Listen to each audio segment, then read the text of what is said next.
I think the first thing that probably pulled me in was questioning dues billing, why it was on my dues.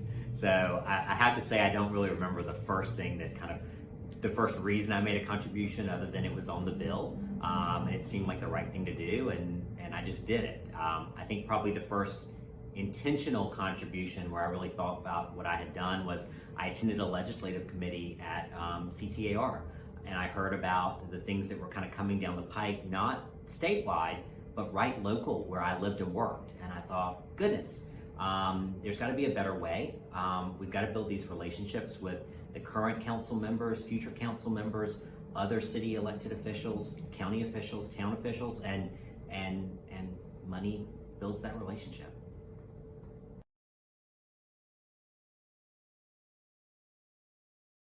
So I kind of define large impacts as those that actually affect my business and affect me as a person.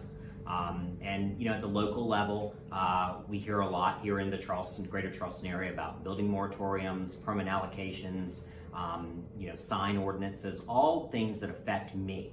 Not only do they affect me, but it's private property rights. It affects all of my clients. And when you represent a variety of different people, you're bound to have some type of regulation or law change that affects you. And so that's kind of locally what I've seen. At the state level, business license reform. I don't know what to say other than as a business owner, not just as a real estate business owner, but business owners in the state as a whole. Business license reform this in 2020 was just a huge change for everyone. That's a quality of life issue for the whole state of South Carolina. Another thing that's been so important in South Carolina, flood maps. At the national level, just having flood insurance. It seems like every year we're under a battle with the House and the Senate to continue flood insurance. You can't live in the low country. Well, you shouldn't live in the low country and not have flood insurance. You need flood insurance. It's a major component of our business. Without flood insurance, I'm not sure that I could earn a living as a real estate agent, because I'm not sure people could insure their property privately without the help of the federal government.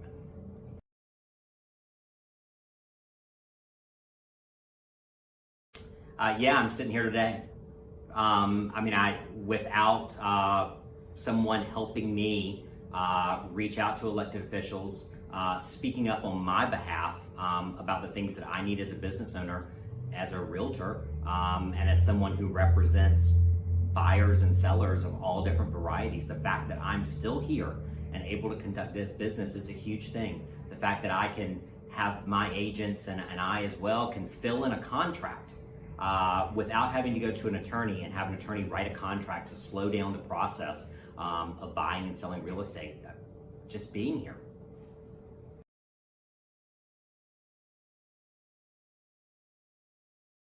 Given that RPAC is nonpartisan, and that is a difficult pill for many of our membership to swallow, because all too often the candidates we hear are being supported are the candidates we don't necessarily agree with.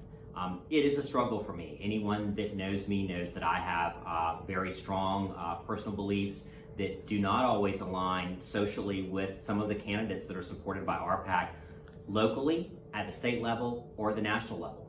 And I have to really bring it back in and say, my livelihood is important, and I have to keep my focus on the fact that RPAC is supporting realtor-friendly candidates and elected officials who are pro-property rights, that are for our business, which is how I put food on the table. At a different level, I'm a member of President's Circle at the national level, and that gives me the opportunity to make an impact in other races across the country. So I receive a list of candidates, Democrats, Republicans, and independents that are pro-real estate across the country, senators, House members, and from that, I can then research back their social stance. And I can make an impact in a candidate's campaign who is pro-real estate and on the same line as I am socially with social issues. And that's a big thing for me. But at the end of the day, you have to keep focus, and the focus is RPAC is pro-real estate and pro-property rights, and real estate is what fuels the economy in Charleston, it's what fuels the economy in South Carolina, and it's what fuels the economy in the nation, and it's how I put food on my table.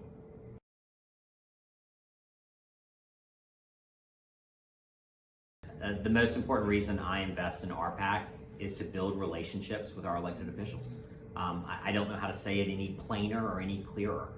Without those relationships, without our elected officials receiving RPAC dollars, hearing from our membership through different RPAC committees and coalitions, we wouldn't have a voice.